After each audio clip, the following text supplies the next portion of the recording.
important at the end of the day, when you go to bed, be satisfied that you have done what truly makes you happy as a writer.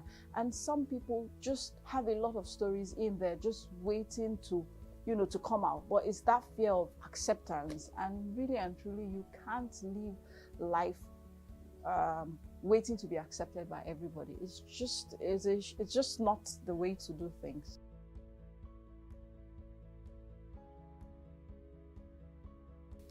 I would say that is changing, to be honest. I mean, a lot of reading clubs springing up rather. A lot of, no, I would say it's changing. I know that, just even surviving in Nigeria is an art. So you find quite a number of people probably not having the time to read, but I don't think it's fair to say that we don't read. I think things are really, really changing.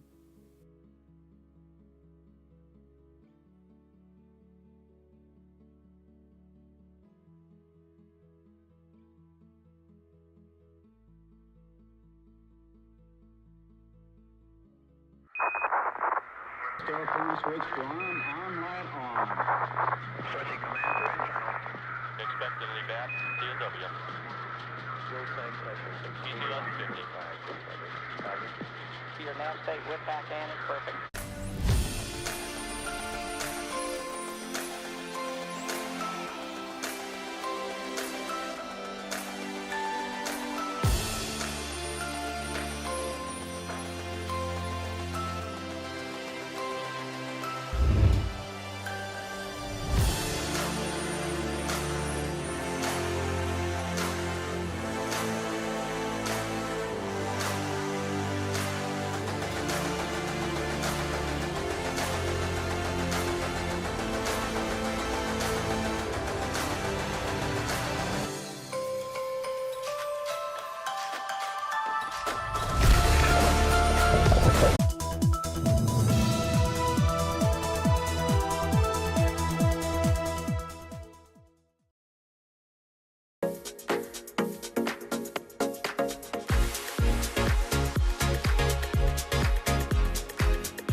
Hello and welcome to VOA's Red Carpet. My name is Jackson Vunganyi. This week on the Red Carpet, we chat with Ethiopian rapper Jemberu Demeke about his new album, Esatu Say.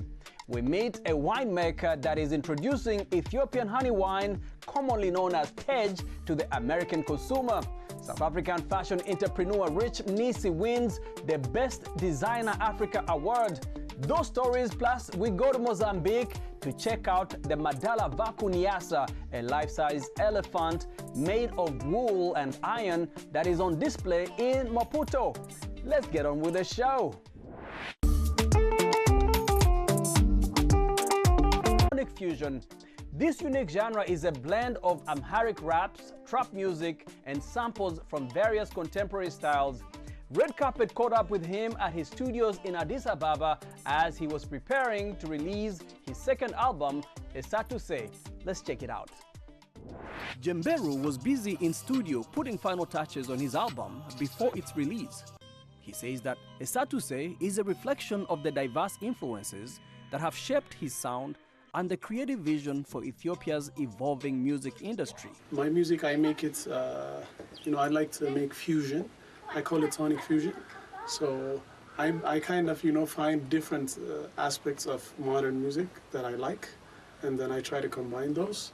For example, I'm currently working on a track called Lela, and it's like this Jersey club beat mixed with some Ethiopian Amharic rapping with a little bit of trap, and also a little bit of, I would say, sampling going on. I'm in the zone what? Album that I've created around that has its own meaning, its own voice, and its own, outlook, visuals, and it's part of this greater journey I call Salion, which is a bunch of characters that I have that I interchangeably I'm going to define and show to the audience, And I'm going to also use this to like, you know, say that we are not all people think we are. You know, we could redefine things and we can like push those limits and boundaries in music and in expression. Jemberu's journey into music began behind the scenes as a producer. The self-described computer geek was fascinated by the technical aspects of music production. This background has heavily influenced his approach to creating music, where meticulous attention to detail and a deep understanding of sound engineering play crucial roles. Hadn't I been a producer, I would actually start singing or rapping. So, you know, when I started producing, it was because, you know, I'm a computer geek, you know, kind of guy. So every time I'm on a computer, I want to check out the next new app or like what's popping. And, you know, I come across these applications. I come across this app called Fruity Loops or FL Studio. And, you know, I'm dabbling with some beats now, and I have a few beats on like my computer, and I don't know any like musicians. And I'm like, oh, what am I gonna do with these beats? And that's when I was like, okay, you know what, let me just try, you know, let's try some bars, let's try some rapping. Jemberu's new sonic experimentation represents the evolving landscape of Ethiopian music. By incorporating Amharic raps with the rhythmic and melodic elements of trap music, plus other contemporary genres, he creates a sound that is both familiar and refreshingly new. His work is influenced by both local and international artists, which is evident in his ability to merge traditional sounds with cutting-edge musical trends.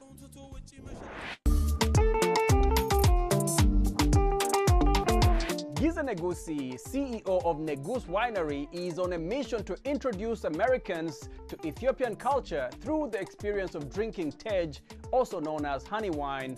With the recipe dating back to over 3,000 years, Negus Winery brings a unique and delicious taste of Ethiopia to the United States. VOA's Phil Alexiou has more.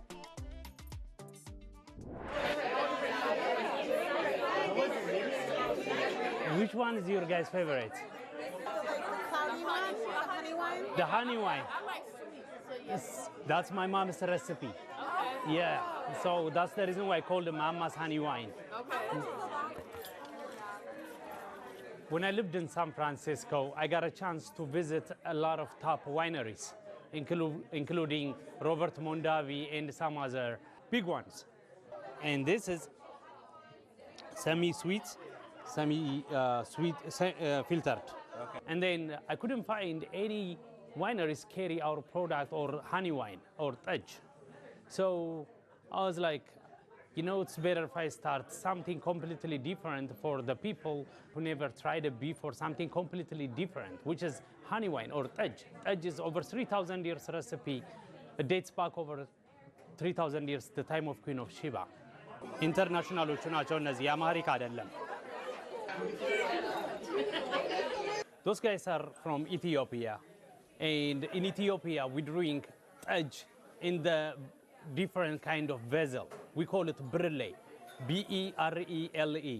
So they cheers each other because that's how they celebrate drinking tej.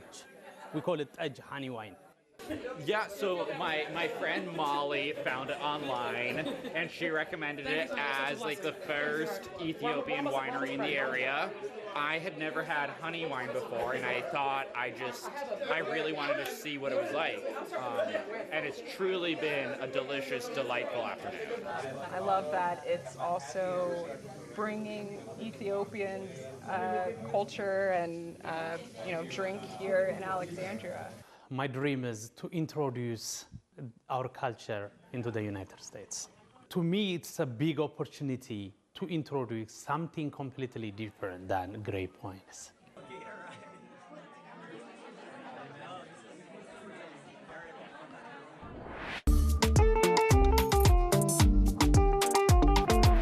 Madela Vakunyasa, the life-size elephant made of wool and iron, is the result of artistic talent combined with a passion for nature, a mission to protect. Sergio Nyambi has this story narrated by Mayra de la Salette.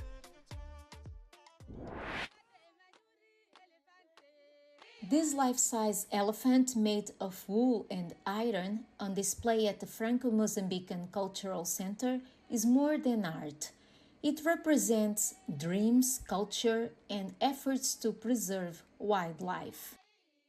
The sculpture named Madala Vacu Niassa was created in the Mozambican Niassa Reserve. Biologist Paula Ferro and director of the Lugenda Foundation, Derek Littleton, Niassa Reserve, that was a huge crisis that we thought that we were losing our fight to save the elephants. The idea was to create a sculpture with traps and material confiscated from poaching and to mount the bones of dead elephants inside.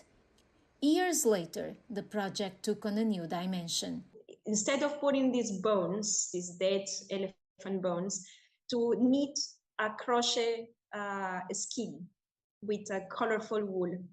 And this colorful wool was to represent the hope in the communities, the hope in the conservation work that we are doing, and bring life to this elephant. All of these activities that were very hard and sad for the reserve, that is represents a very sad time. We transformed it into a beautiful sculpture. Madala Vacu Niassa is now at the Franco-Mozambican Cultural Center until October 2024. The sculpture will be sold afterwards, and its proceeds will be used to build the School of Arts and Crafts, Paula Ferro said.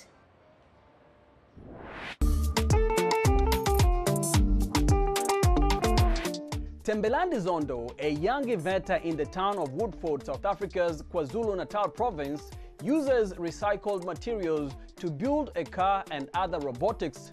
Zondo has big dreams and says he hopes to one day get the opportunity to make a difference with his talents. Reporter Yasan Hafeje has this story from the town of Woodford in South Africa. 22-year-old Tembelani Zondo has made a name for himself in his community for creating all sorts of interesting inventions with limited resources. The young inventor is not letting his circumstances hold him back. He says he believes he has been given a talent that he can use to change people's lives. I can create everything, anything at any time. Since I was young, I was creating things. It's a God-given talent. Tembelani made local headlines when he unveiled a car he built from scratch. Bugatti, a European luxury brand which can cost millions of dollars, is Tembelani's favorite car maker. He would never be able to afford a real one, so he decided to build his own model using repurposed materials. What inspires me is, first of all, I love cars too much. So it is the reason that I decided to create one of them. I created the Bugatti Shark because that car is my best car. It is the brand that I like. Tembelani lives in a modest house with his mother and 7 other siblings, with the family surviving on government assistance. Tembelani dropped out of school in the 11th grade, saying he struggled to concentrate in class. He has been unemployed since. Materials for his inventions are hard to access, and he often uses recycled materials in his community. With no formal training in mechanics, Tembelani has now shifted his focus to robotics. He is working on a few new inventions, including a robotic arm which he hopes can one day assist people with disabilities. All my robotic stuff, I wish to help people with disabilities, as I created the hand robot for people who lost their hands because there are so many accidents. South Africa. Thank you for watching VOA's Red Carpet. I'm Jackson Vunganyi. For more entertainment news, remember to check us out at voaafrica.com. We are also on Facebook, on Instagram, and YouTube. Don't forget to like, to share, and to subscribe. Until next time, goodbye everyone.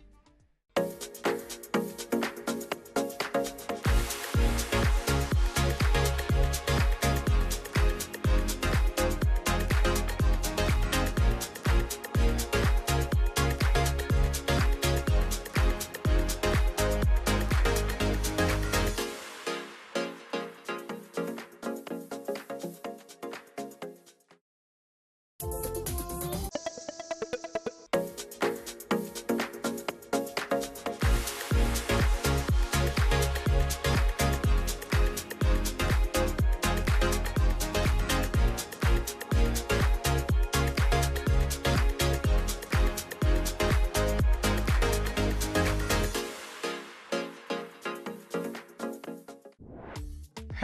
and welcome to VOA's Red Carpet.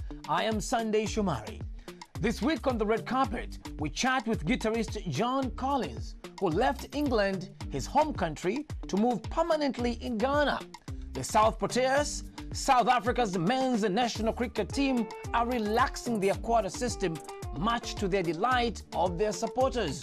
Those stories, plus it is fair to say that popular Mexican actor Eugenio Derbez has made it in Hollywood.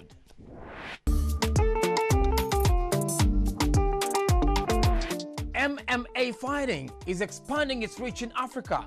The Professional Fighters League officially launched its Mixed Martial Arts African competition in Lagos in July, offering fighters the chance to win as much as $1 million.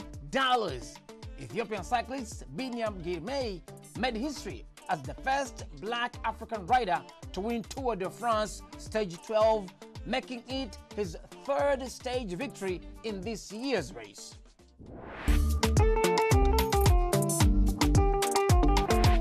John Collins visited Ghana as a child with his father, but life brought him back years later, and the musician never left. VOA's Isaac Kaledzi met him in Accra, and Anthony Labruto narrates the story. John Collins was already a musician in his British homeland when he moved and settled permanently in Ghana. But it wasn't his first trip to the African nation.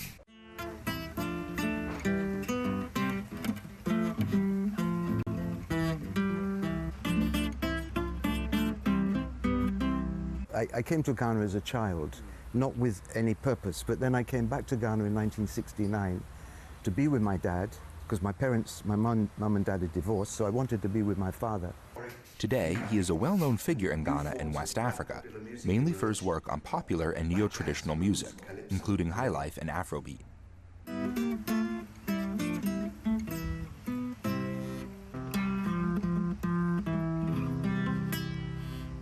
I joined so many different bands, I formed so many bands. I went to Nigeria, I played with people like Victor Owaifu, and worked a lot with Fela Kuti, Anikulapo Kuti in Nigeria, worked with bands in Ghana, went on TV, I did so many things, but it was all a labor of love.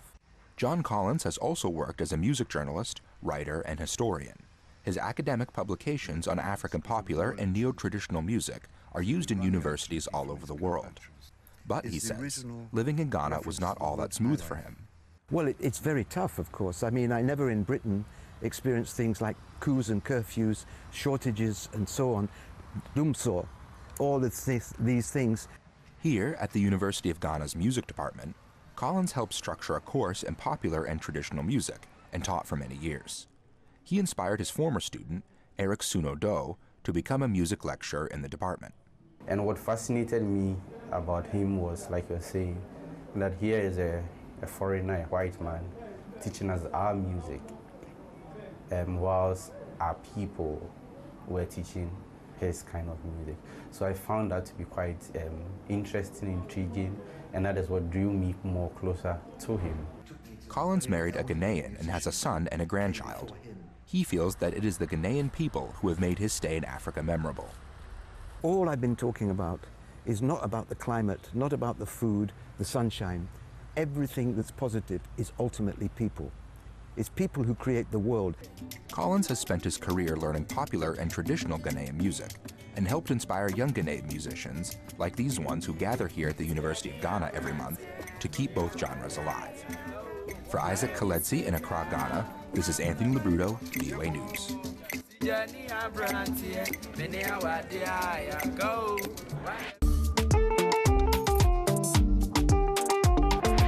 Popular Mexican actor Eugenio Derbez has made it in Hollywood. His bilingual comedy, Acapulco, on Apple TV is critically acclaimed and has put his work in front of new audiences. The show's star and producer spoke with Veronica Villafanye about his mission to create an authentic, family-friendly series that positively represents his home country. It all started with a job at Las Colinas. Bilingual comedy Acapulco, now in its third season, has become a global hit for Apple TV and its star, Dad? Mexican actor Eugenio Derbez, who is also the show's co-executive producer. It was 1985. Set against the backdrop of 1980s Acapulco, Mexico, it weaves between the past and present as Derbez, who plays multimillionaire Máximo Gallardo, I can be tough when I narrates embellished memories of his rags to riches life. Along the way, he reflects on his younger self, played by Enrique Arrison, through stories full of humor, love, and life's lessons. In Acapulco, it's like something fresh. You can watch Acapulco with your kids, with your abuelitas, with anyone, and you're going to enjoy it. What's up, Memo? The series is about the importance of family, friendship, doing the right thing, and staying true to oneself. Its feel-good, nostalgic storyline resonates across cultures, says Acapulco co-creator and executive producer Austin Winsberg. Young Maximo is someone who wants a better life for himself and his family. The stories that we're telling are workplace stories, romance stories, underdog stories. These are things that I think anybody can relate to globally. Derbez says he was troubled by negative portrayals of Mexico in film and television and wanted to do something to change that narrative. In Acapulco, you can see that Mexico is more than just violence and narcos. Producers say having a predominantly Hispanic team of creatives, writers, cast, and on-location crew was crucial in building an authentic story that challenges negative stereotypes and provides more accurate representation. Resources to keep evolving. However, Derbez acknowledges there's a lot more work to be done. In the meantime, he revels in knowing that Acapulco continues to win hearts around the world through the power of great storytelling. Buckle your seatbelt. Veronica Villafanye for VOA News, Los Angeles.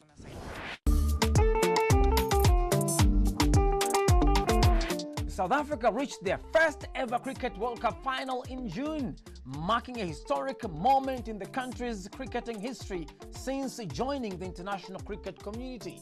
The Proteas, South Africa's men's national cricket team, decided to temporarily relax their quota system for the tournament held across the United States and West Indies, much to the delight of their supporters. In Johannesburg, South Africa, Zahir Kasim takes a look at how cricket is shifting from focus on race to one centered on merit.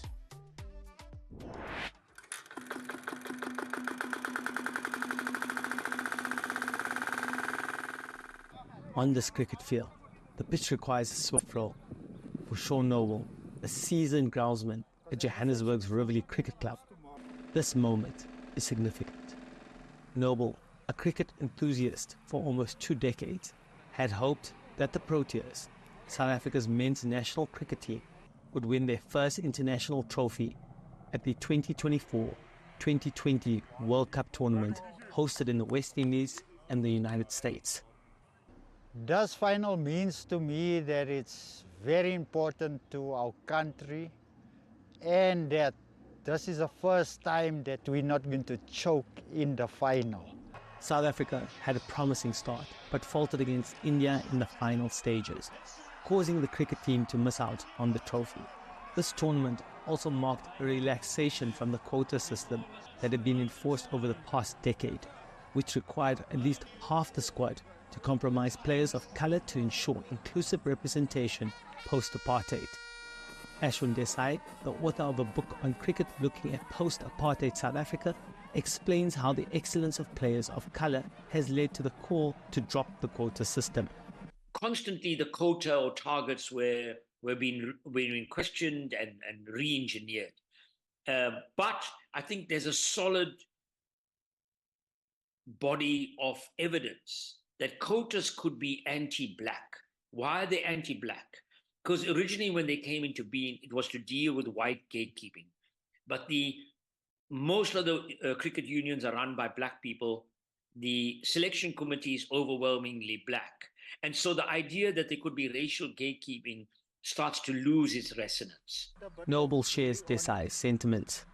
You select a person on merit, not on name, color, or creed. But Noble is not the only person who feels this way. Emotions were mixed among fans at the Johannesburg Fan Park. There were a lot of people, there was a lot of controversy around it at the beginning because there were more white players in the team, or more players, like not a lot of players of color, sorry. But I feel like we should just get our best people, especially for a World Cup. We should have our best people in the lineup. Despite the national team fielding only 3 players of color, one short of the mandated quota, some fans rallied behind the Proteas, advocating for a merit-based system. So we would like to see better representation. However, at the same time, we want to see the South African national team best represented in terms of abilities and in terms of who can get the job done. I think it's not fair at all, because you are forced to bring people who are not competent. You are forced to take some people who are more competitive than others and drop them just because of this issue of race and all those things. Many cricket experts and fans expect a return to the traditional quota system, which has been in place since 1999. However, the 2024-2020 World Cup highlighted a desire among fans for on-field results, no matter who achieves them. Ziri Kassim, VOA Africa, Johannesburg, South Africa.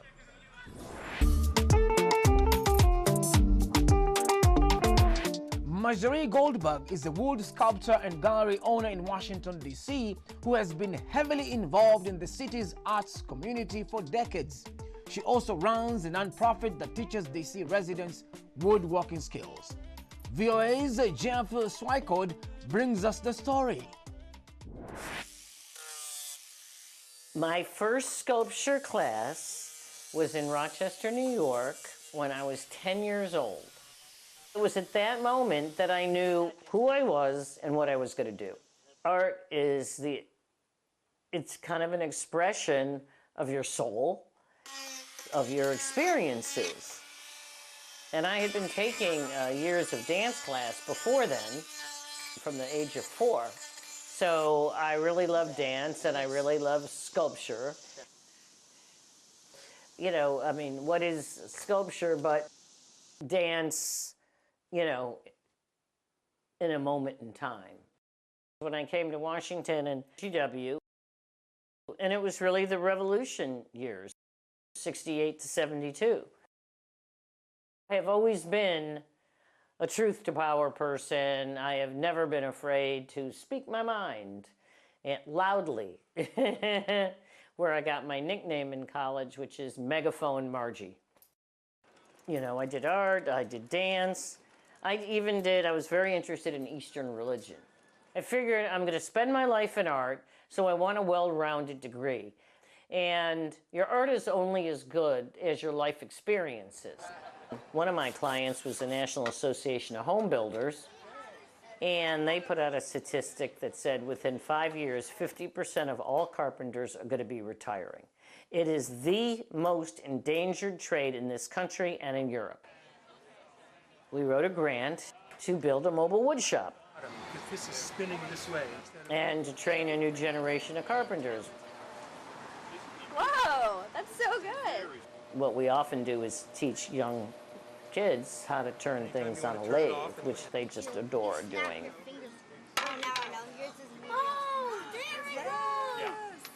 But I just felt that most schools don't have wood shops anymore, and they need a trade. I mean, I know the percentage of kids that went to college from my high school, 98%.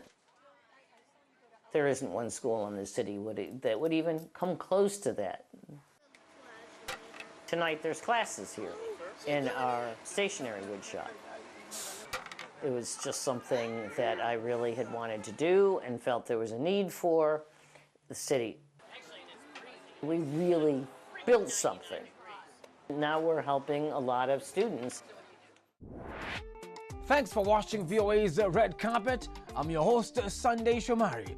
For more new entertainment news, check us out on voaafrica.com, on Facebook, Instagram, and YouTube. Don't forget to like, share, and subscribe. Until next time, goodbye, everyone.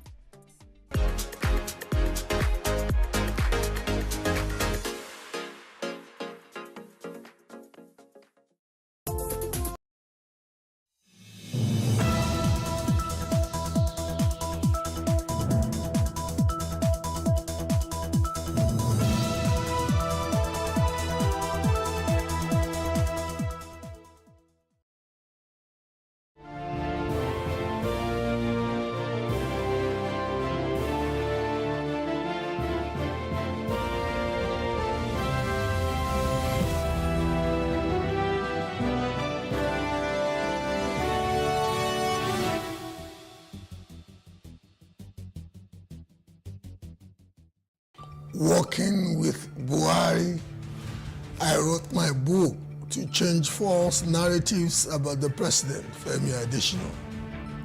I am Bola Oba, and this is Plus Politics.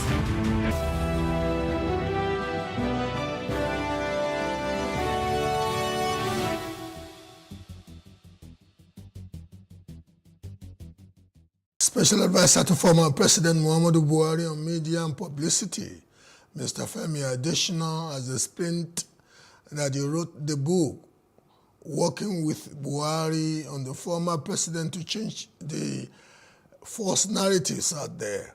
He said when he was offered the appointment to work with Buhari, he was reluctant to accept it because he did not know what he was going into. Quote, I would say I had known President Buhari long before I came to work for him as advisor on media and publicity, unquote, Adesina said. He went further. Before then, I had not worked in government and I had no desire to work in government. But when the invitation to work with him came, I took it because he was a man I admired.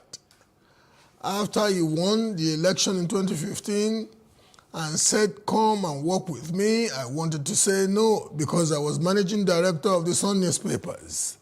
I was president of the Nigerian Guild of Editors, NGE. I did not want to leave what I was doing. I was very reluctant when I was asked to come to government. When I resigned my appointment, I began to cry because I did not know what I was going into, unquote. We have the honor of having Mr. Femi Adesina literally in our studios. Welcome. Thank you. Good evening. Let's start on the lighter note. How are you fitting back into normalcy, quote unquote? Well, the truth is that even while I was in government, I was not out of normalcy. I was still a member of the society. I didn't cocoon myself in government. I didn't make myself unreachable. I was still part of society. So finishing 10 months ago and coming back home was not difficult for me.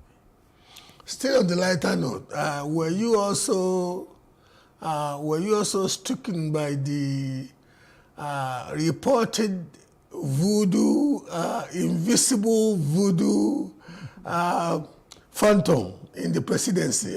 One of your predecessors actually was once quoted to have stated that there is a phenomenon that ordinarily plagued those who worked in the villa. Were you? Well, I think if you have read the book Working with Buhari, it's a whole chapter that was dedicated to that. I didn't see anything untoward. I didn't see anything mystical or mysterious in the villa. I think it's just a myth. And anybody that claims things like that happened is one that can defend it or justify it. But I was there for 8 years, nothing untoward, nothing unusual. Would you not think that maybe when people think that those who are going into the villa would act in a particular way, given what they think they know about the antecedents, and they see them acting in seemingly contradictory way, maybe that's why they reason like the administration you serve, degree of sanity in public life, and so people naturally would take to such an opinion from whoever may have served in the villa that maybe when people get ensconced in the villa, there is a degree of detachment from the Nigerian public. How would you want to respond to that? Well, it would be a fallacy. And I'll give you this account. There was a time that things were quite difficult in the country. You know, now a lot of people say, being power, we are hungry, we are hungry. There was a time under Buhari that things were difficult too, and things were expensive.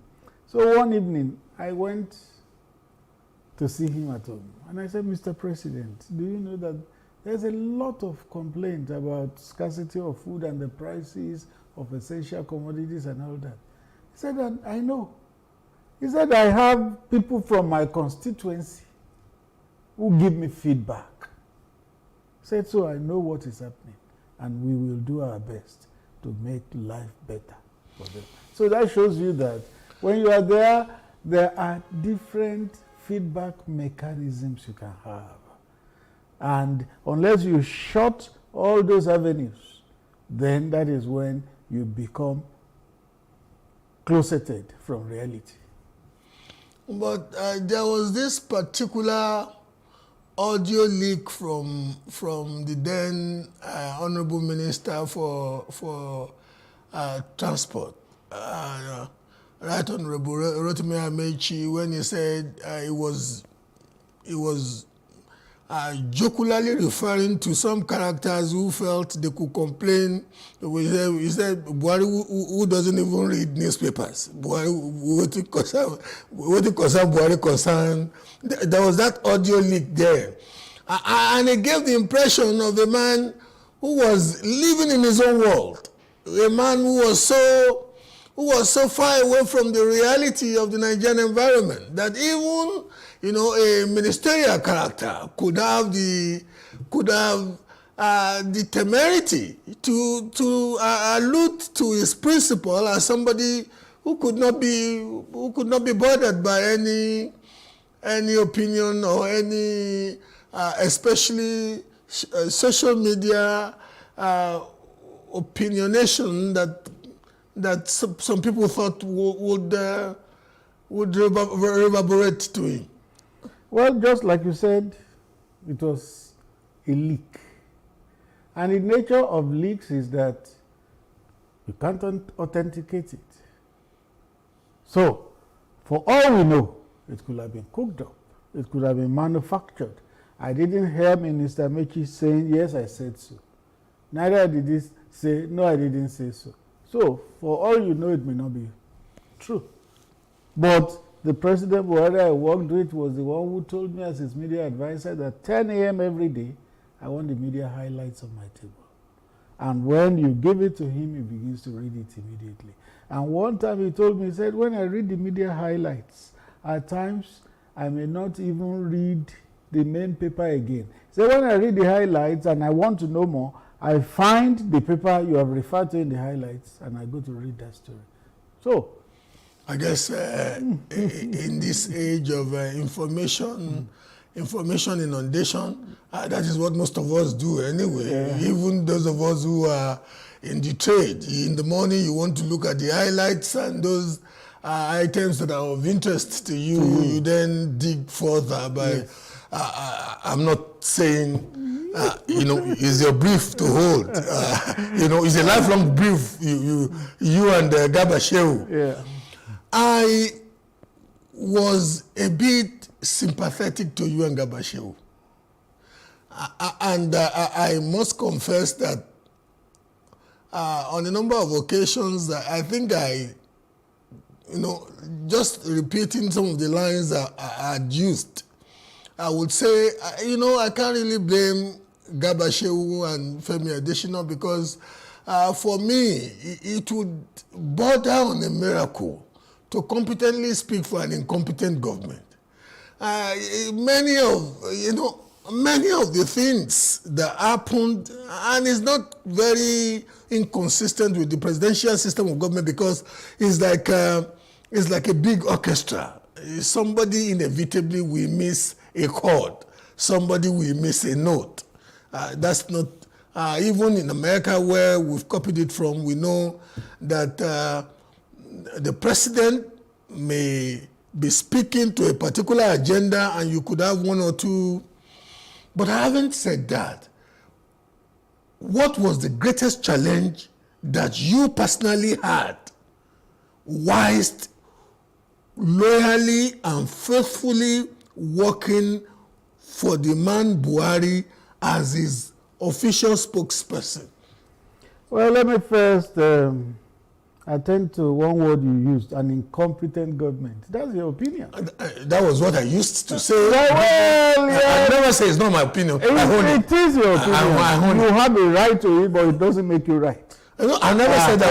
I never said it was gospel. But you have. I said, but I used to empathize with you and Garba Shehu, because sometimes, I would look at the two of you, looking like, if I were to swap places with this gentleman, what could I have done better? You can't begin to pontificate that whatever is my opinion is the gospel truth, is what is right. I never said it was gospel. But you have a right to it. Oh, thank you. You have a right to it. Thank you for, at least, if that makes you more democratic, more of a Democrat than I would have thought of somebody that worked with a principal that, that's a mistake you have made again. No nonsense. That's a mistake you have made again. We'll get to it. Okay. You were asking what is the challenge. Specifically, that you perceived, that you encountered, that you had to, within the context of your personal values, your principles, your understanding of your profession, how did you juggle it? Well, I wouldn't say there was anything that came up that was insurmountable. The nature of challenges is that they are meant to be confronted.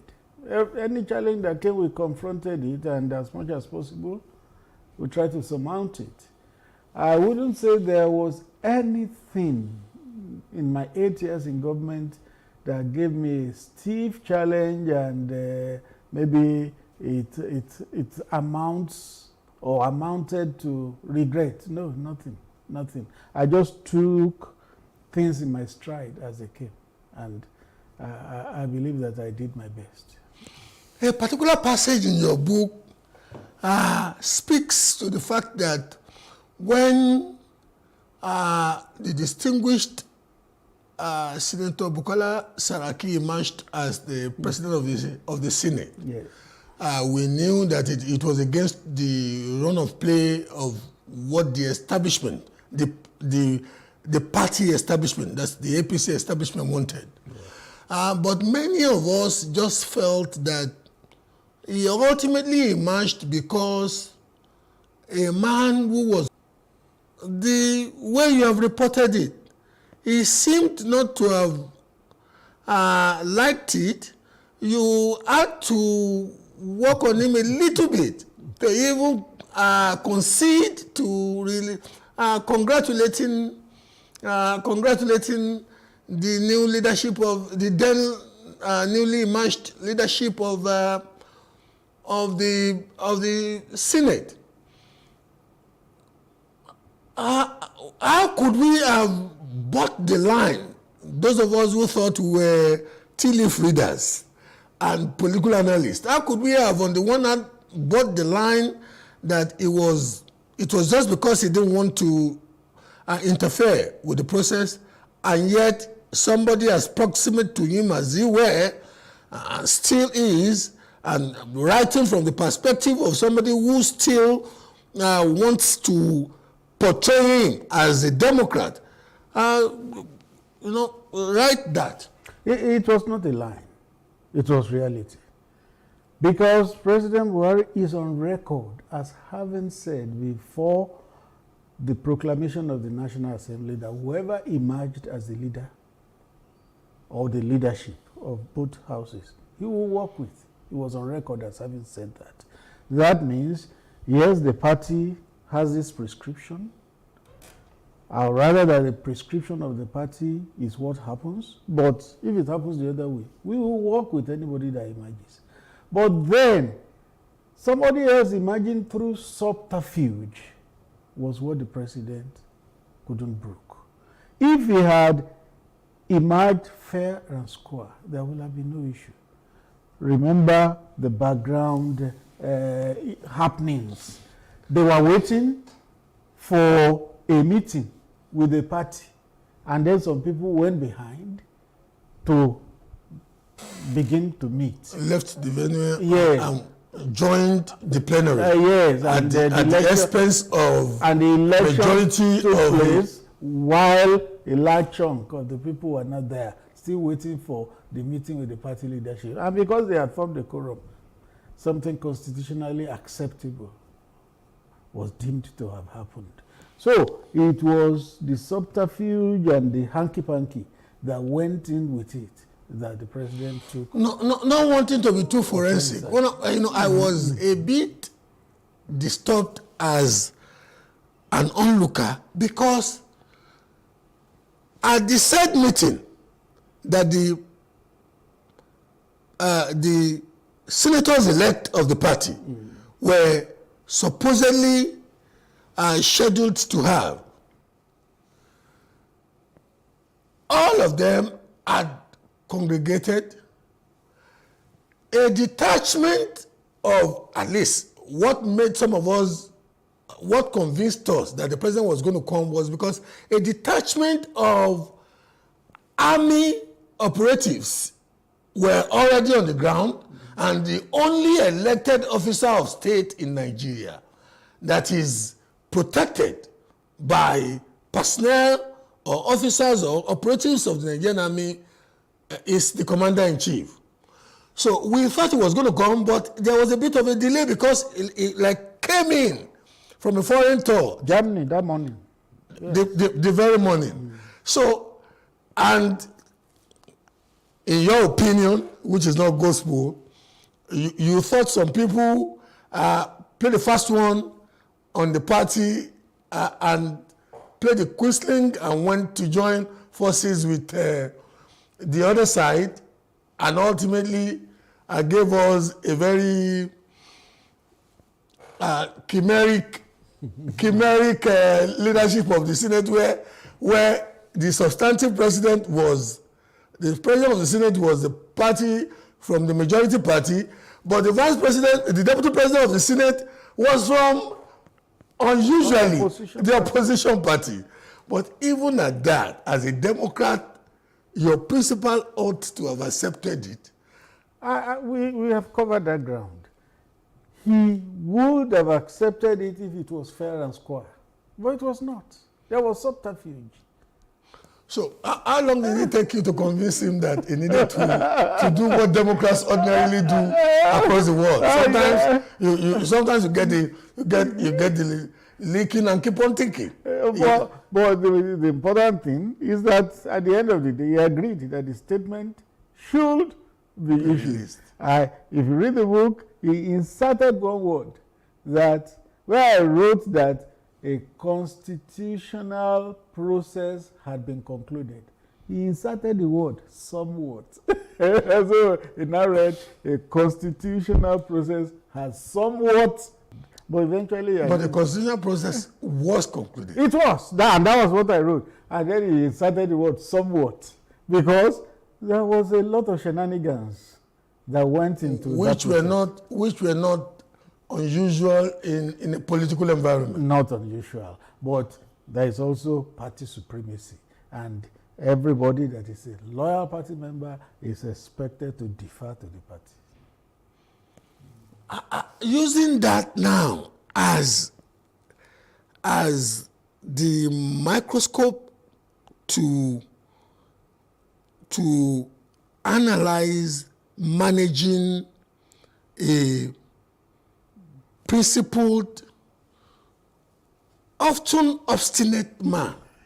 Sorry, it's meant in the positive. I agree with you. I agree with that. Can be principled to that point of obstinacy. Obstinacy. Yes.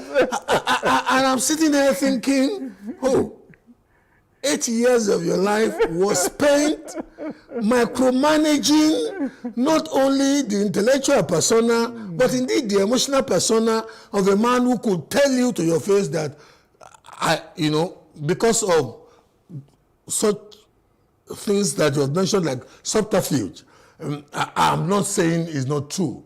Many of us outside too could see the machinations but 8 years working closely with such a man, you didn't lose much weight, oh. And your chubby face. Oh, sorry, maybe I wanted to take a punch at. Okay. One thing I need to iterate here, or reiterate because I've written it, is that on the day I resumed work, President Buhari told me, he said, one thing I will want from you, Adesina, is the truth. Always. I say, always tell me the truth. In this kind of position, people can ring you and you will not know what is happening. He said, but from you, I want a blank check. And that was why on that day when I said, let's issue a statement to congratulate the leadership of the National Assembly, and he said no, he would not issue. I argued with him until he agreed. There was another time, much later in the administration, a different party from the ruling party won election in one state. I went to meet him. We need to congratulate the new party and their candidate that won. He said, why should I congratulate them after they beat my party? I said, no, Mr. President, you have to do it. He said, why must I do it? I said, you need to do it. Otherwise it will be misinterpreted. And I showed him the statement I had prepared. He read through. And then he said, go and issue. If I didn't insist, that statement would not have been issued. So, with such a person, and like any other human being, I earlier said that I often empathized with you, and the word empathy, it was the word that usually came to me then, because the administration at a point went into or nurtured a culture of taciturnity. You know, it almost got to a point of condescension. You needed to hear from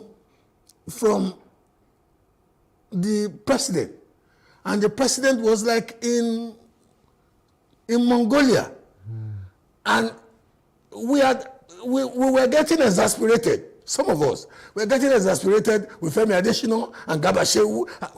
Garba Shehu is not Muhammadu Buhari. Femi Adesina is not Muhammadu Buhari. What instructed that strategy of alienation and near cocooning? Let me borrow the word you had earlier used. I will not call it alienation. I will call it a style peculiar to. And that was a metaphor and phraseology you were very adept at using. Yes. It was even far more irritating.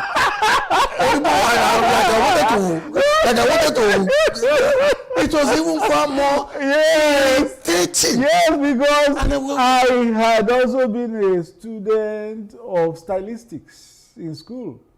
I remember my stylistics lecturer telling us that style is idiosyncratic, which means it differs from person to person.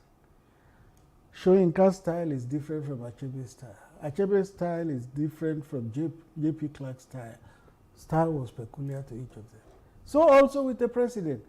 Donald Trump had his style where he would personally tweet and land himself in trouble. And leave his media team to not be packing this. And then President Buhari left things to us. We just needed to cross-check very crucial things with him before we issued. Now let me give you an illustration. During COVID, you know, there was a lot of trepidation everywhere. It was going to wipe out the world. It was going to wipe out Nigeria particularly, and the black race. So, when there was going to be a shutdown, the president made a broadcast. A week after, he made another broadcast. And in another 2 weeks, he made another broadcast. 3 broadcasts within a month. I was then on the radio station, and somebody called in and said, We want the president to speak to us. He must speak to us. He must speak to us. And then I asked the person, I said, this month alone, there have been 3 broadcasts. Isn't that president speaking to the country? But that was a time. Then what they wanted was a president like Donald Trump who will be tweeting and. But that was a time when many world leaders, many more world leaders were almost literally in the faces of their The president rose to the occasion and he set up a presidential task force under COVID, headed by the Secretary to the Government, Boss Mustafa, which did a fantastic job. In fact, the UN Secretary General commended Nigeria for the way it tackled the COVID challenge. What mattered was result and not just the body movement.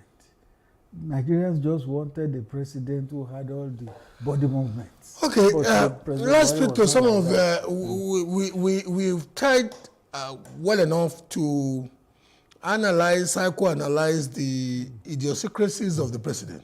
But you also have some very peculiar idiosyncrasies. That means the style is idiosyncratic. I'm coming home to you. Okay. Because at least I could sympathetically pardon you. Speaking for your principal, but you also took on some unnecessary battles. How did the Wailing Wailers, how did that emerge from lexicography? Yes. If you also read my book, a whole chapter was dedicated. But you must tell our viewers. Yes, I'm going to tell it now. A whole chapter. Maybe that will even make some people buy your book. A whole chapter was dedicated to the Wailing Wailers. What happened? In the early days of the administration, Olisa Metu was a spokesman for PDP. Anything the president did or did not do, he will issue a statement. If it rained too heavily, he will issue a statement against Buhari. That was his portfolio. If it didn't rain, he will say it's Buhari's fault. Anything, he issues statement. It became very exasperating.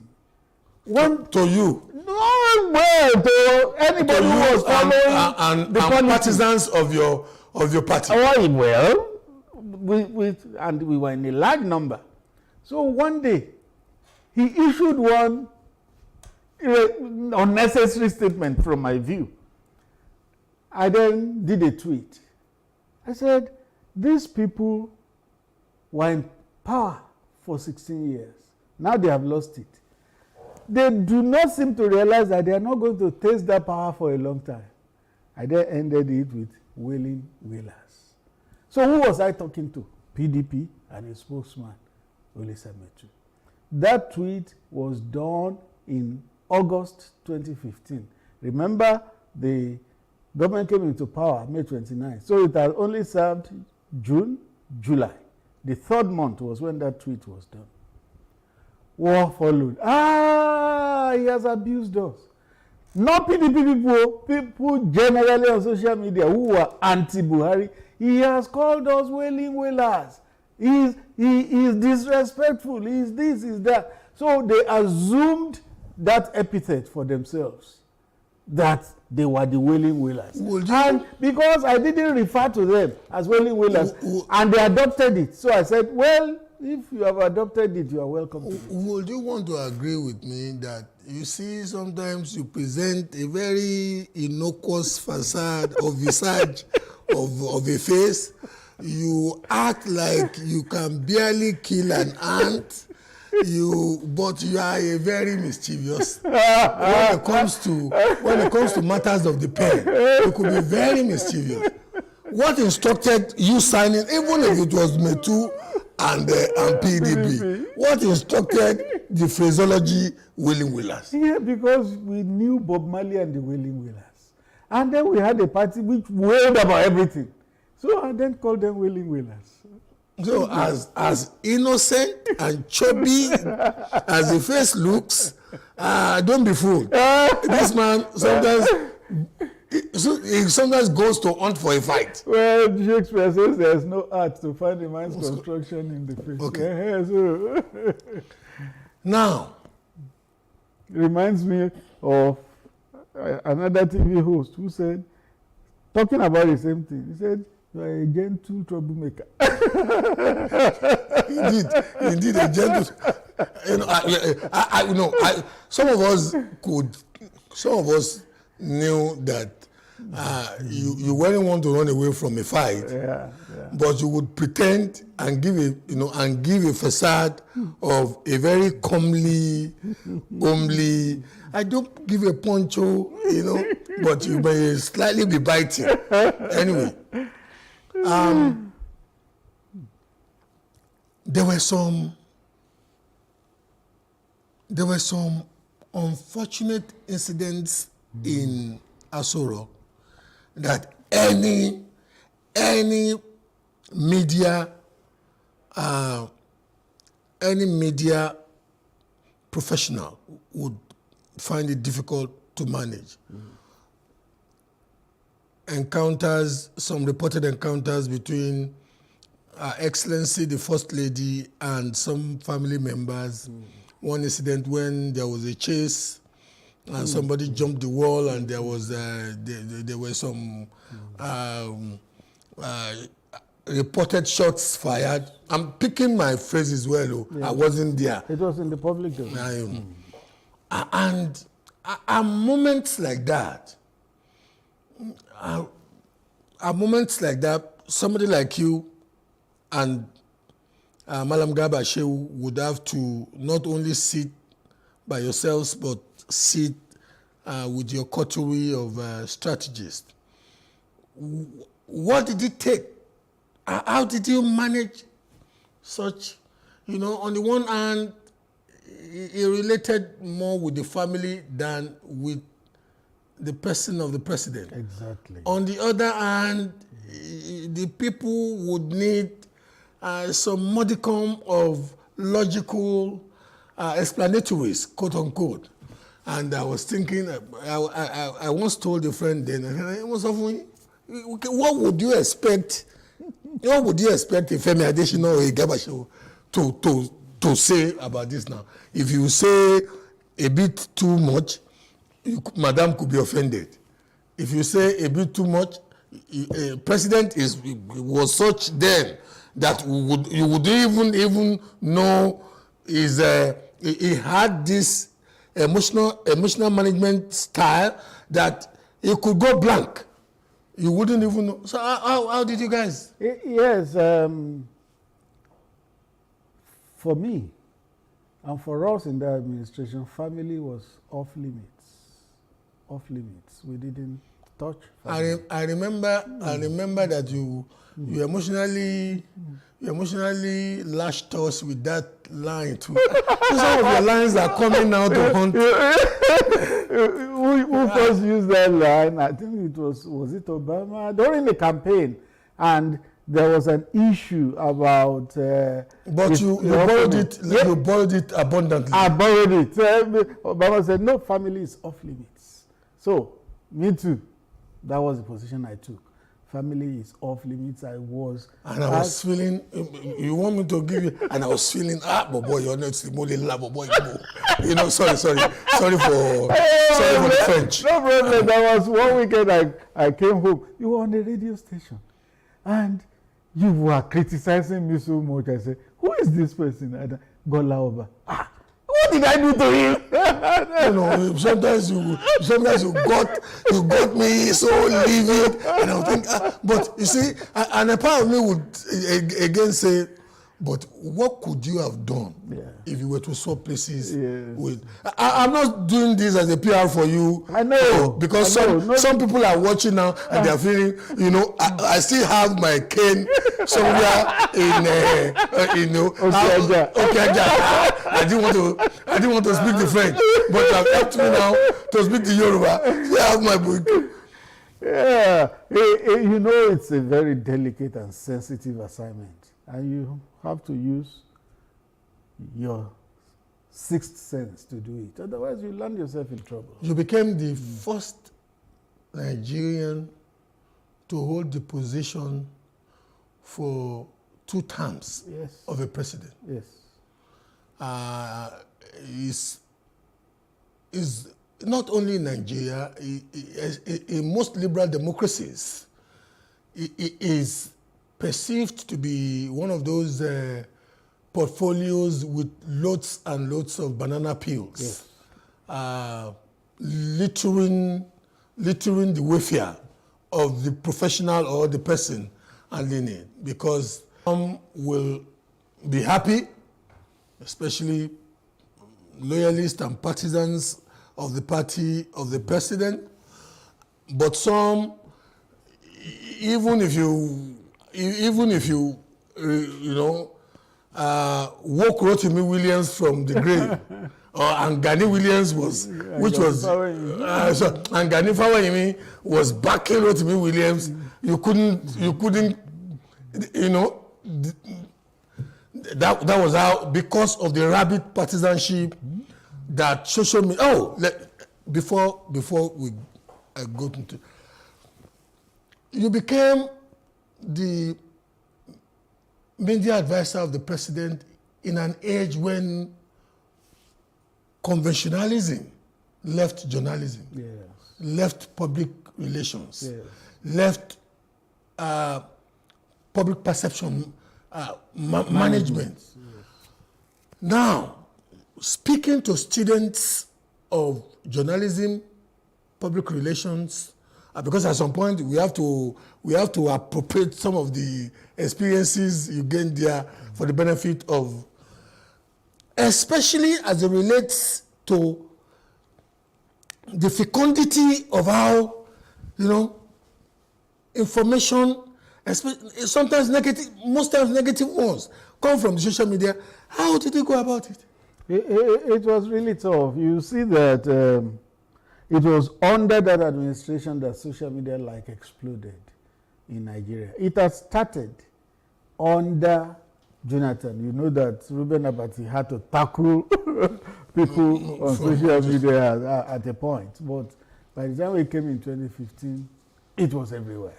It almost became a national distraction. So what I did was I had to get on all the platforms of social media too. Twitter, Facebook, Instagram, all that. Make a confession now. Yes. You holding an imaginary Bible. Most of those tweets by the president was not directly by the president. No. It was by you people. This is how it happens.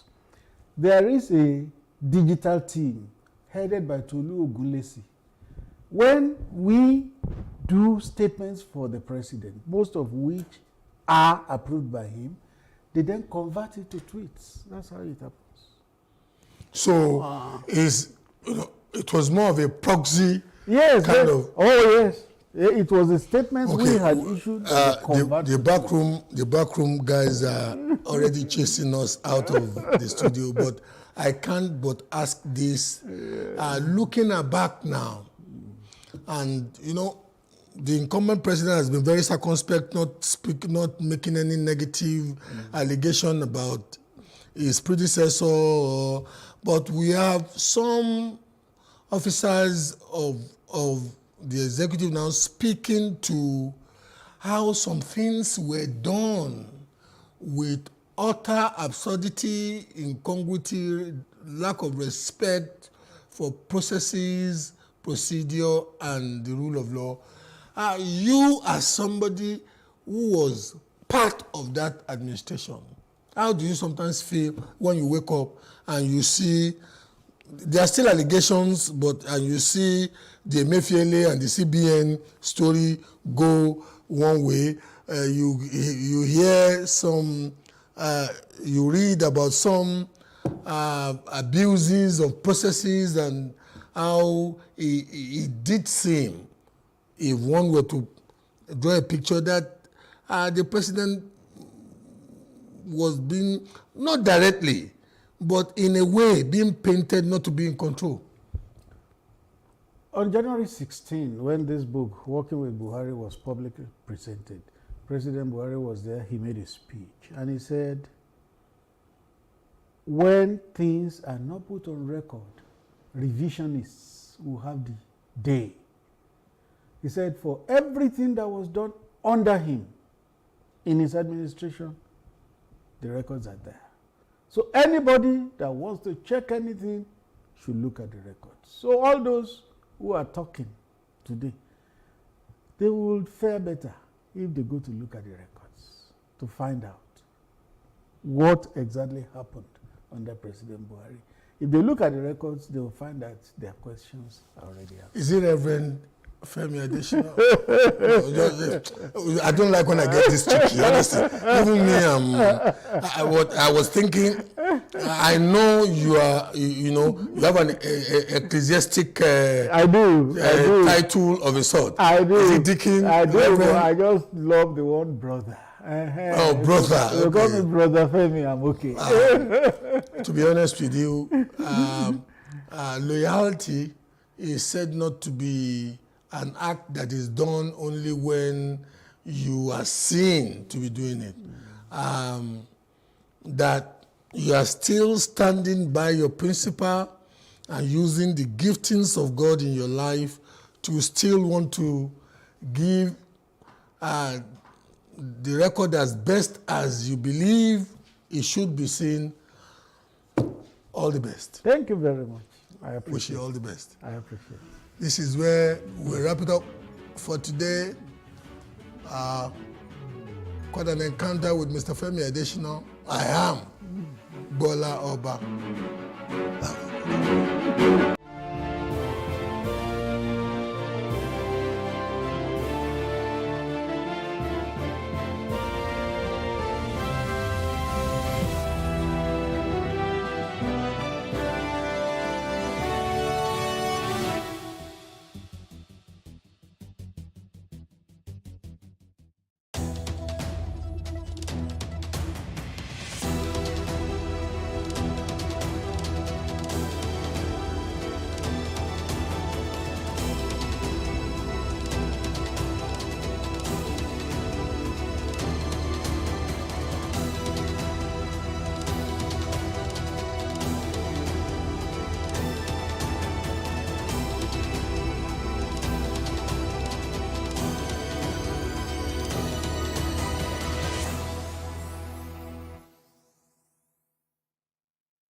I will be faithful and bear true allegiance to the Federal Republic of Nigeria, and that I will preserve, protect, and defend the Constitution of the Federal Republic of Nigeria.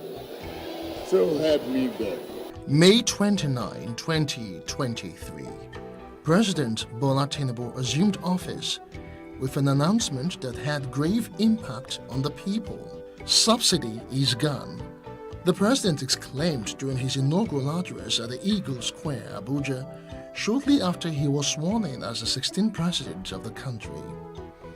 He also promised to lead the country with compassion and amity towards all. Unfortunately, the budget that I've glimpsed before I assume office and what I've heard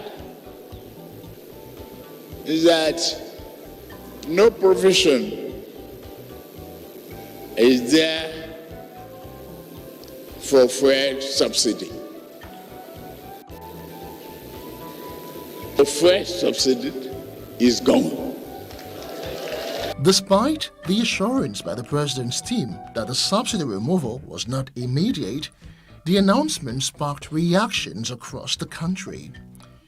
As soon as the decision was made, fuel queues popped up across the country as most filling stations quickly saw an opportunity to profiteer of the situation. As expected, the Nigerian National Petroleum Company Limited (NNPCL) announced an upward review of its fuel prices across filling stations in the country, setting the stage for a nationwide increase in fuel prices. Also, at the dawn of this administration, the Central Bank of Nigeria (CBN) abolished the country's multiple exchange rate system and effectively floated the naira. the nation's currency had seen a free fall ever since. Like every other Nigerian, this civil servant is struggling to eke out a livelihood. These decisions by the government couldn't have come at the worst time, when he is struggling with high inflation, unemployment and poverty. Even the rich are not left out. Honestly speaking, I think in Nigeria right now, anyone that tells you that is not feeling the pain is lying to you. Cost of living is very expensive in the market. All the landlord has added money for their rent. Transportation is not like before. So Nigeria is too hectic. It doesn't be easy. The high rack of fare, feeding, no matter how, no matter what, we will survive. In the wake of all of this, experts say the impact of the subsidy removal on the cost of living among Nigerians is expected to be significant and negative, at least in the short term. According to figures by the National Bureau of Statistics, the inflation rate could rise to 30% by December. Professor Christopher Imomolen is a serial entrepreneur. He speaks of how businesses have been impacted negatively.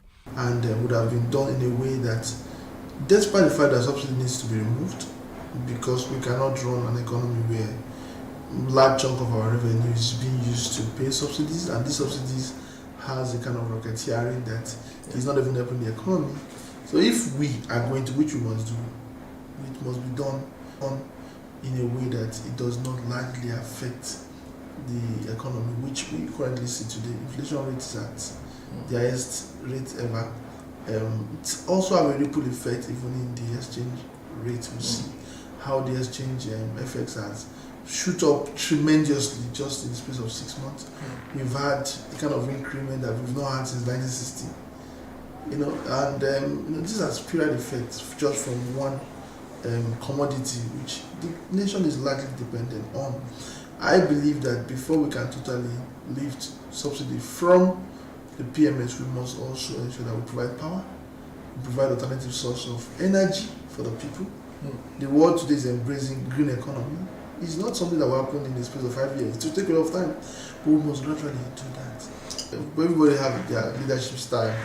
So, but of course, we've seen the ripple effect of that decision on the economy. So we can at this point say that it was not really a good idea that was announced at that time it was announced. I felt that cabinet would have been drawn up because you need people to help implement policies. Your team, the team should have been on ground. As at that time, there was no ministers, there was no anybody on ground, and just that same day it was announced. It so happened. So that all stations were shut down. It was very harsh. And looking at the fact that we are coming out from a very bad situation where Naira was scarce, people could not have access to Naira, and immediately you were going into, at a time when people were looking for hope, when people were seeking to say, okay, maybe this person could be the Messiah to rescue us from. So that's, it's obvious. So it's not, it's obvious that that decision at that time was not too good to the economy. It should have been done at a time where you would have consulted, and you cannot consult as a president, and you would have consulted through your team, and that would have been done through after you have set up at least to a large extent your team inaugurated them. Then immediately you start running. Mukhtar Mohammed is an international finance and economic analyst. Although he supports the removal of fuel subsidy, he sheds light on how the Naira float and recent policies are affecting the economy. You just tell them that they pay high duty for bringing in those costs of those goods and services. That could encourage them to begin to think of establishing it here in Nigeria. Instead of you telling them you're banned, they'll find other ways to gain FX. And most of these 41 banned items are items that Nigerians generally want to make use of. So you need to also look at that also. So it's on the implementation of this policy. As it stands, the elimination of fuel subsidy has brought both challenges and opportunities. It has led to a 150 to 200% surge in fuel costs. That is about 500 to 600 Naira across the country. That is per litre. Food inflation is also skyrocketing. It's not cheap at all. Though. Many people are suffering. To even get the money to buy food is a problem. And the market also now is very expensive. You are not making it at all. Even you that are selling it, there's no gain on the market these days. Small and medium-sized enterprises are facing difficulties in accessing affordable power. Come and tell us, how much did you buy it? How much are you buying it for? Residents say they cannot afford even alternatives as they are disillusioned by the hack in liquefied petroleum gas, LPG. We don't really, they should try and help us. The thing is tough, everywhere is hard, but they should, at least gas is what we survive with, we cook with it, so they should try and help us. So what alternative do you think you will use outside of gas? Charcoal stove, that's the alternative for me, because here you cannot use firewood inside your house. The gas 1 kg is 900. So before we are buying it, is it 350? Yeah, so it is our cost now, so I think they should help us to reduce it. As the debate on the merit and demerit of fuel subsidy removal and Naira float continues, how are ordinary Nigerians finding ways to mitigate the impact of these policies on their daily lives? While some have reduced unnecessary trips, others have adjusted their budget and spending habits. We had to do away with so many things and just do with basic needs, and that is food, water, go and sleep. No unnecessary outings, nothing, because the pocket go tell you now. The food matter, now that one was pass. Because before, how much be the week of rice? Not be 120. Now we dey buy at 1,900. 1,900. Just consider the person that get 4 children now. How you want to survive? I beg. Now beg we dey beg them. Make them help us so. This thing too much. Too much. Ororo, ma'am, rice, everything. Waiting happen. Waiting we do them. Make them help us. No smile. Nobody dey smile. As I dey talk to you now, I dey vex. Yo. Because it's not even easy. No water, no light. Fuel where we dey even dey manage to buy, we no fit buy am. Everything just dey stand still for this Nigeria. It's not been easy. In fact, it's only by the mercy of God that people are being sustained now. What you buy today, tomorrow it has added. What you buy this morning, by 2 hours time, the price has skyrocketed. In fact, we don't know who to cry to. We are only at the mercy of God now. Our children cannot feed well. Mothers are going hungry because of the children. Because when it's not enough, you have to feed your children first.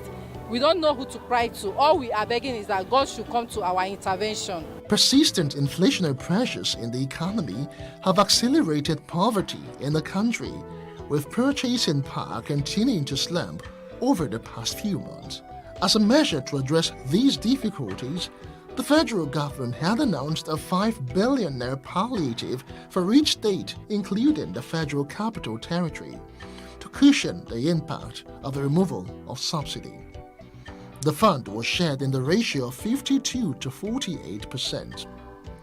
Experts are voicing out their opinions on the workability. We spoke about student loan. We said September. Nobody's saying student loan.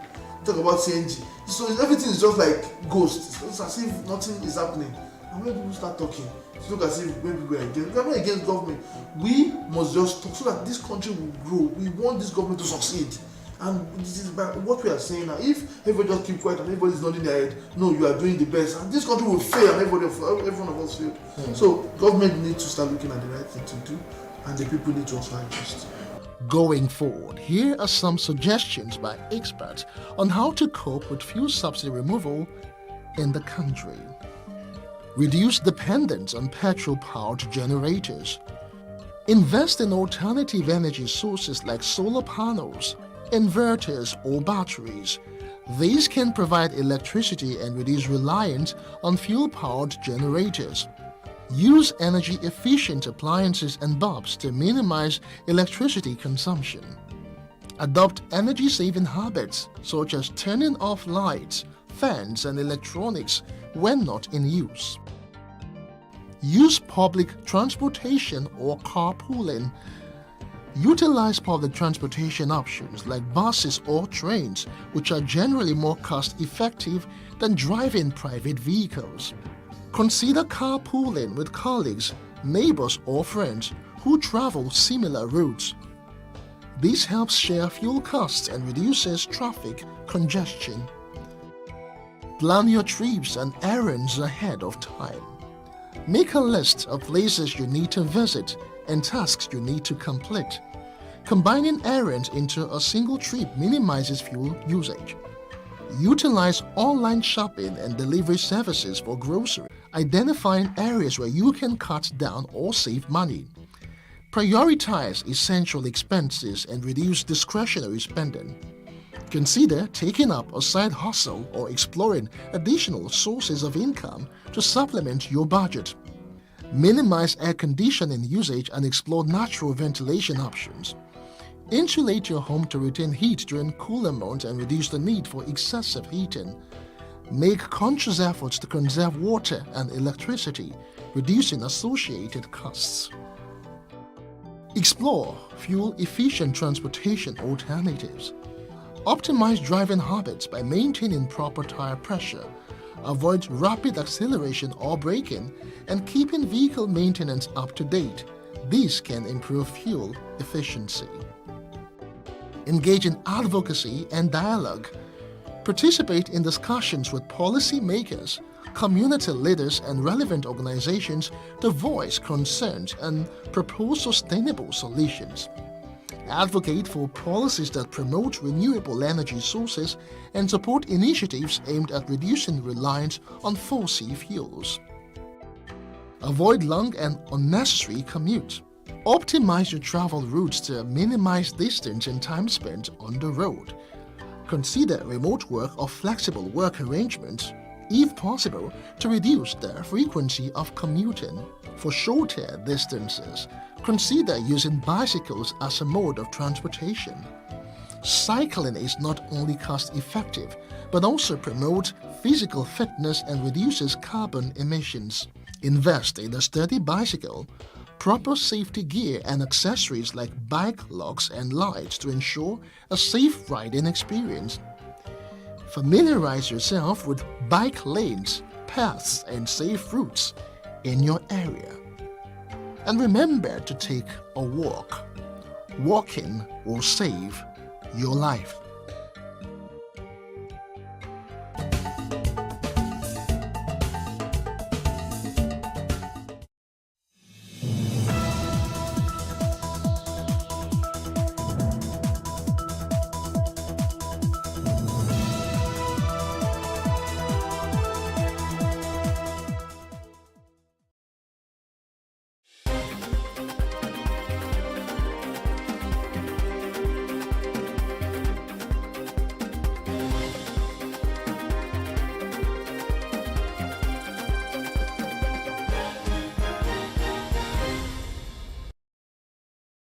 Hello and welcome. I'm Emmanuel Olububukun. This is a news update.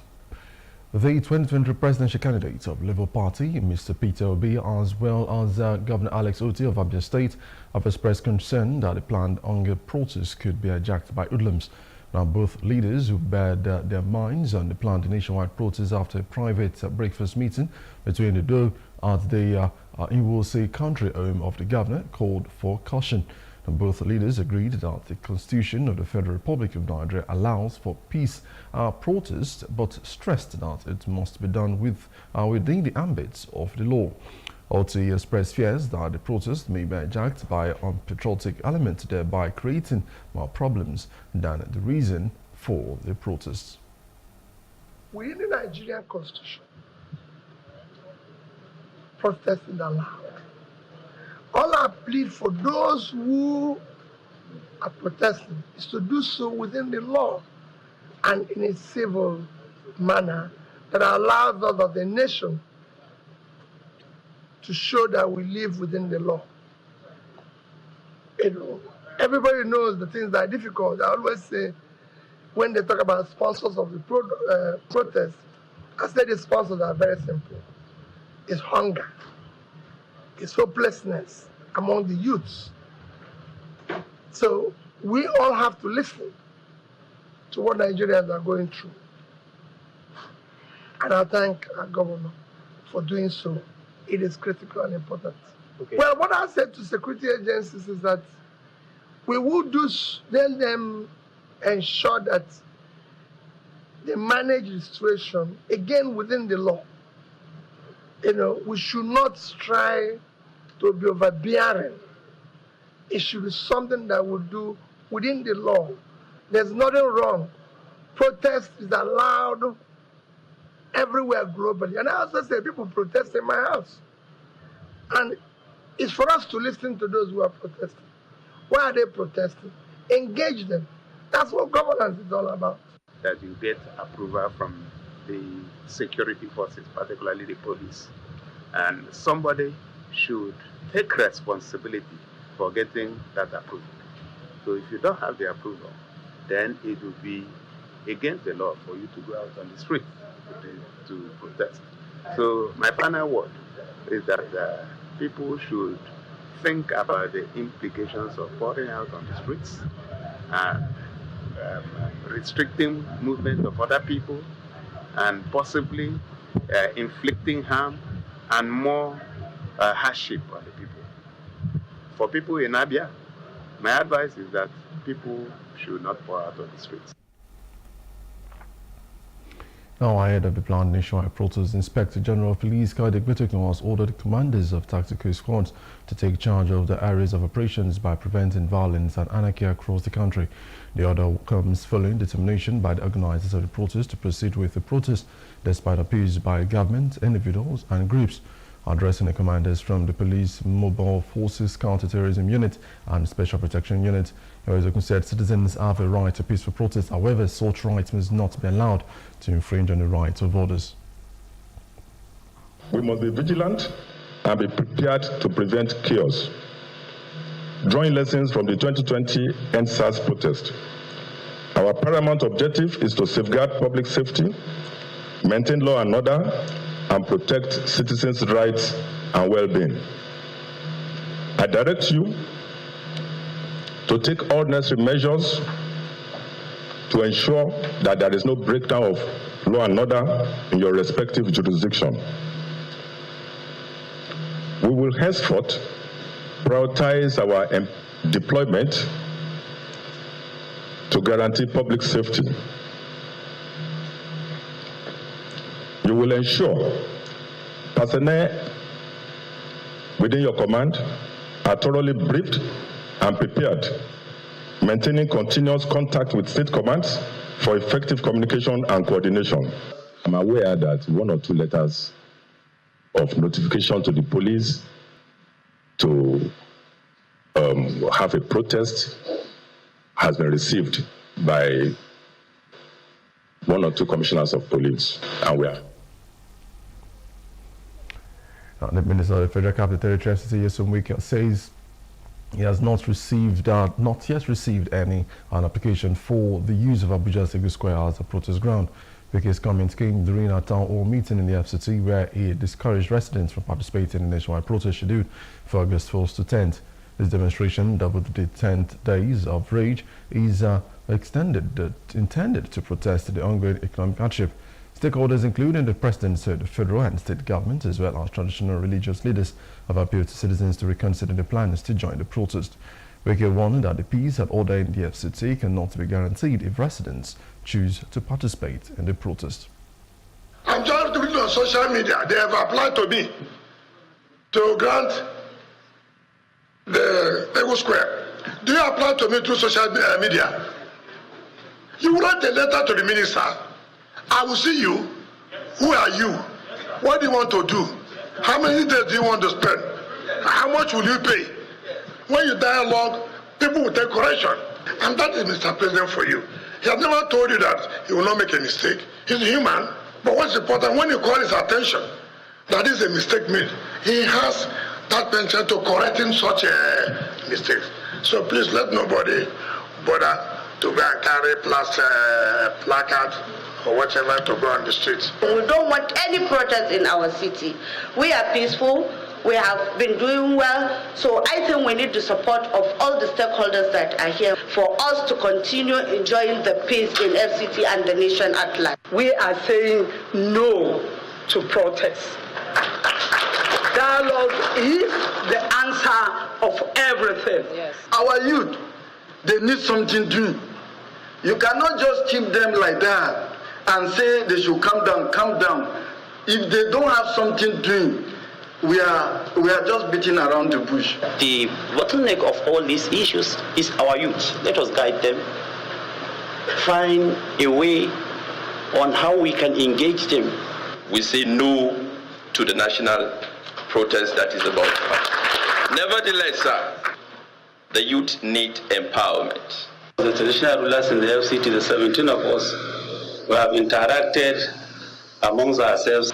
So we have sensitized our people of the need for our youth not to come out at all these days that are being earmarked for this unrest.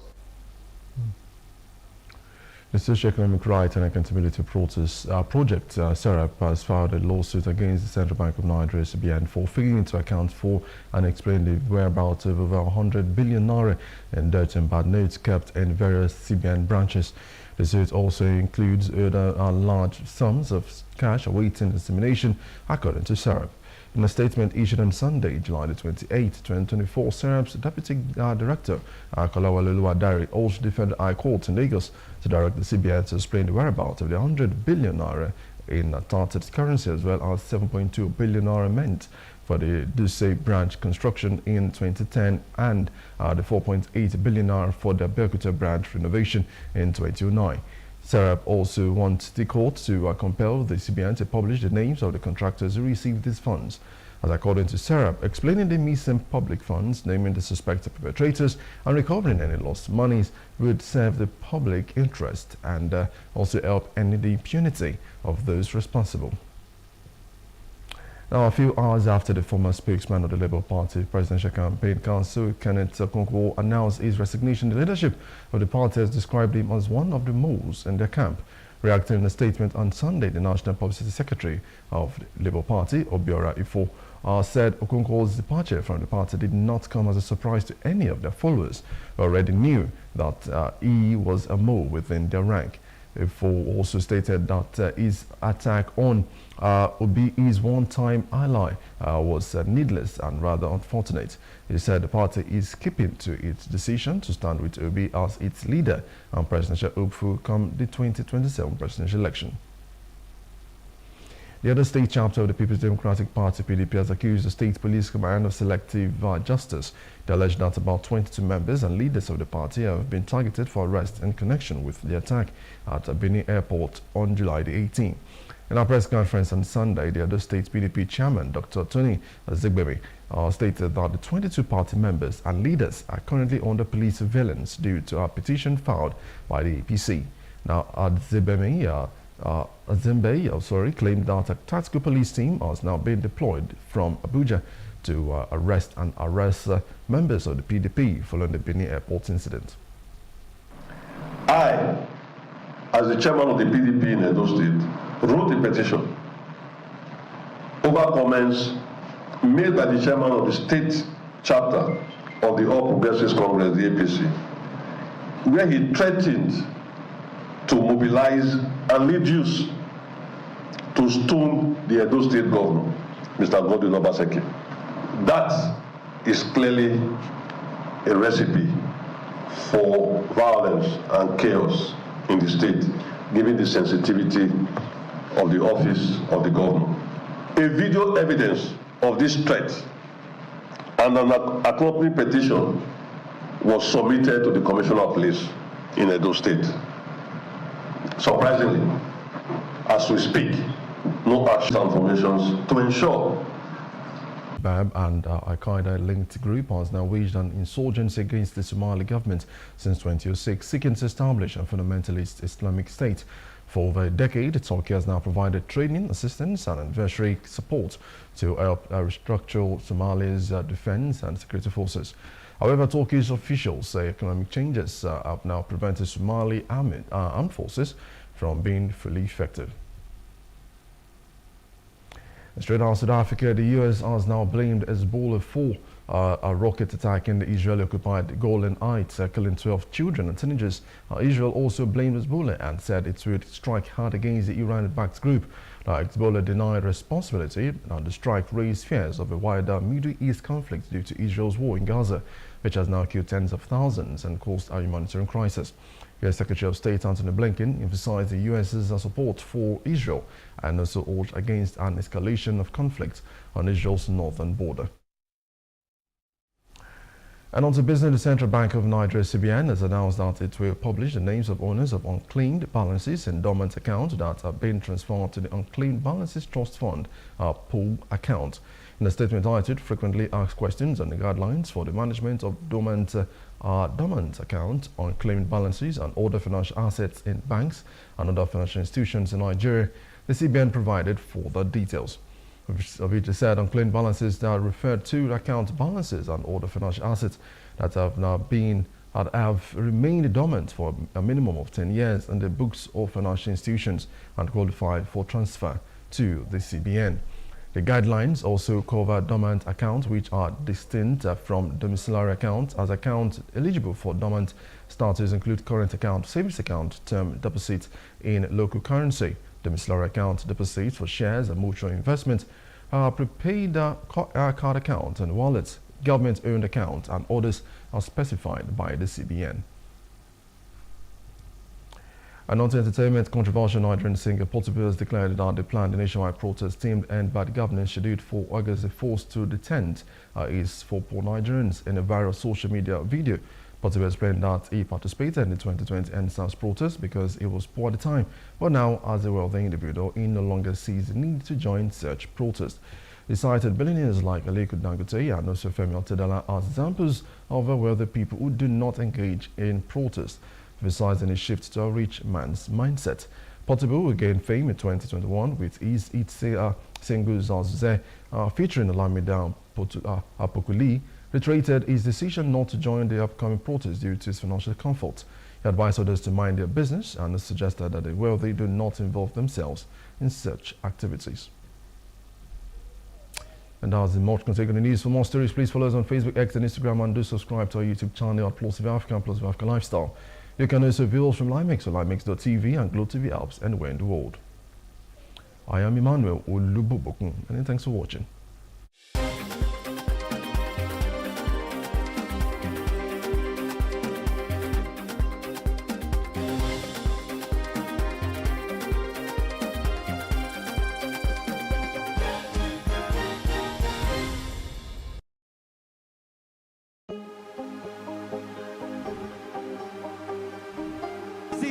I will take you through this amazingness today.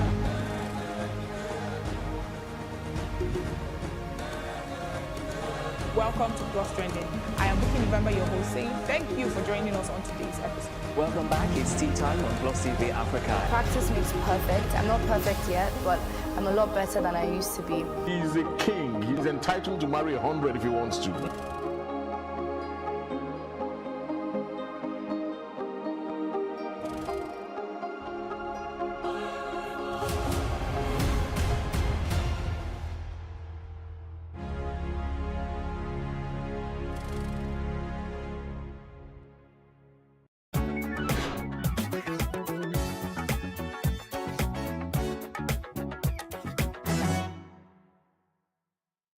Menstrual cycle is a way the body of a woman releases tissues that is no longer needed in the body. Every month, the body of a woman prepares for pregnancy. The lining of the uterus gets thicker as preparation for nurturing the fertilized egg. There are 4 phases of the menstrual cycle, which is menstruation, the follicular phase, ovulation, and the luteal phase. Common menstrual problems include heavy or painful periods and premenstrual syndrome, PMS. In an interview with the family physician, Dr. Nwachukwu Chukwuemeka, he gives a deeper explanation of the menstrual cycle. Menstrual cycle is defined as a time clock within a female or a woman of reproductive age, especially from puberty, where there is a production of the eggs in your ovaries, and then the preparation of the womb to receive this egg, hoping that it will be fertilized, and then the discharge of this egg when it is not fertilized, or the growing of this fertilized egg into a baby. Okay, so now that cycle takes usually a month, and this cycle usually a month averagely, so it seems to take 28 days. However, there are variances, so we give a normal phase of plus or minus 7 days, meaning that it could span from 21 days to 35 days. So that's why it varies for women. So the menstrual cycle is the period from the release or the preparation of the eggs in the ovaries to the release of these ovaries down to the womb, and then it is discharged, and you all see it as blood. Dr. Chukwuemeka explains why some women go through pains before or during the cycle, which makes them use hot water bottle to soothe it before they will be relieved for some time. Painful menstruation, which can be described as dysmenorrhea, is possible because, first, during the movement of the eggs, there are lots of hormonal activities, and it has seen first to be either due to the tubes, the contractions of the tubes, especially when you're talking about before the period, especially in ovulation. So there's usually ovulation pain, which is milder than the menstrual pain itself. So the contraction of the fallopian tubes is a milking movement, milking the eggs through the tubes into the ovary. Okay, and then when it gets into the ovary, it stays for approximately 24 hours and then begins to degenerate. Before then, the womb is preparing a space, a bed for this egg to be implanted if it's fertilized. But while it's doing that, it's not implanted. And so that brings me to the stages of the menstrual cycle. So there is the proliferative stage, which is the stage at which there's production of many things. And then there's a secretory phase, which is the phase where the egg is expecting to, to be fertilized, and then also expecting to either become a baby or it is discarded. All right. So when that happens and this egg is not fertilized, the uterus begins to contract in order to expel it. That contraction is usually painful. Imagine your fist very tight. Okay, especially for a woman who hasn't given birth before. That's how tight her uterus is. Very small and tight, compact. Now, within that fist is a slit, a tiny slit that allows for this egg. Now, when this fist is going to contract on itself, the pain will be heavy compared to a woman who has given birth before. So there's a lot of space, and contractions, is a little milder. So that's why the painful menstruation gets better with childbirth. Okay, however, that is the typical case. There are atypical cases where the painful feeling increases even with age and childbirth. All right, but majority of the times it gets better in childbirth. So whether the use of the hot bottled waters or the use of drugs, the idea is that you're trying to reduce the level of tension this uterus go through to milk out all the blood, all the mucous layers that it has produced. Doctors advise women to keep the calendar dates to help monitor their menstrual period to ensure balance. However, they are advised to see their physicians when there is an imbalance in the calculation of their menstrual cycle. For imbalances in times of menstrual flow for many women, it's in the normal context. I said that the normal is 28 days plus or minus 7. Now, what that means is that you have a range from 21 days to 35 days. But ideally, there shouldn't be an excessive gap between the days. So when someone says, I have a 28-day cycle, what that means is it shouldn't exceed some days from that 28 days. When they cannot calculate it, there is an underlying pathology. There's a problem. There are few problems that have been identified or itemized. One of them is when people have pelvic inflammatory disease, what you call the urinary tract infection or the toilet infection. What happens is that those infections they alter the flow between 1 month and the next month. So when women are not able to calculate, they may need to see their physician to identify what exactly is causing the disparity, the long-term disparity. But if there are a few days, then you shouldn't say you don't know. If they're probably 2 or 3 days apart, then it's still within the range. Okay, but when they are like 1 week apart, 5-7 days apart, then there's an underlying condition. Or when it comes too early, there's an underlying condition. Overaged pain in some women during the menstrual cycle needs to be investigated, and if there is no problem, then it could be a change in their system. Many women feel unbearable menstrual pain at their older ages, which is very atypical from the normal. So the response to such is that they need to be investigated properly. They need to. It's very atypical, and if they're investigated and there is no reason, then they may be let low like that, or have some hormonal replacements done for them. But if they're investigated, there are certain things that can be the cause. One of them is, like I said, could be a fibroid. Another could be what we call the endometriosis. Okay, endometriosis is the presence of tissues, uterine tissues, in another part of the stomach. So whenever the stomach is beginning to experience that firing impulse, that tissue, wherever it is, it could be in the womb, it could be in the stomach generally, it could be on the broad ligament, that tissue also fires, and then they feel the peppery sensation at that point. Okay, it could even still be a PID, pelvic inflammatory disease. Now, this condition happening at older age is very possible, but must be investigated and properly treated. However, if investigated and nothing is found, then it can be classified as an atypical situation. And more often than not, hormonal play. Medication during the menstrual cycle must be recommended. First of all, it's not very ideal to openly, prescribe, and then, because what you do is that you validate certain things in the public. People should really be investigated. People should see their doctors, and then he knows what.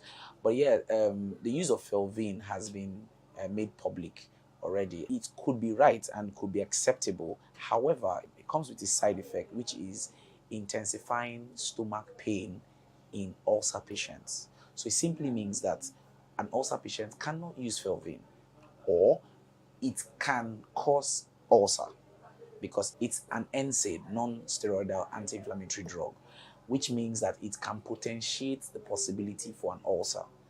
That also means that if a patient has ulcer, it's contraindicated. If a patient can have ulcer, it's contraindicated as well. Now, there are many analgesics that are available, simple analgesics ranging from paracetamol. All right. The problem is that many times we want the very hard one, ranging from paracetamols to some of the codeines, sometimes depending on how heavy the pain is. More importantly is the use of relaxants. So there are smooth muscle relaxants, some of which we call hyoscine, that we popularly know as Buscopan. These can be used as well to relax it. But beyond that, there are many other treatment plans for painful menstruation. So these simple things can be used as well. Statistically, painful menstruation can be experienced in about 45% to 70% of women. From puberty to before conception, it can be seen in about 60% of women in that age group. Then, as they get older, it reduces. In the world population, menstrual pain is experienced in over 5,000 women to about 1.5 million in different locations. It is more prevalent in Africans than the Caucasians.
was pushed to the point that I had to start something not norm.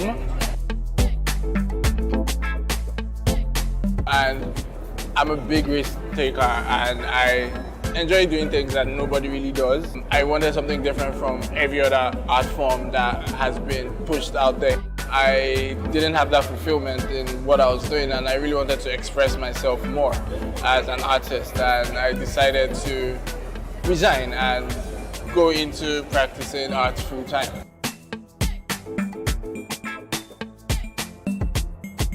I loved subjects that had illustrations or drawings in them. I just kept pushing it and went to the extent of studying art in school, so it's been art all my life for me. I try to conceptualize what I want to create in my head. Even in as much as scattered as it might be, I create it in my head first, then I put it on paper. I sketch, then I try to pick colors, and I proceed to the main piece.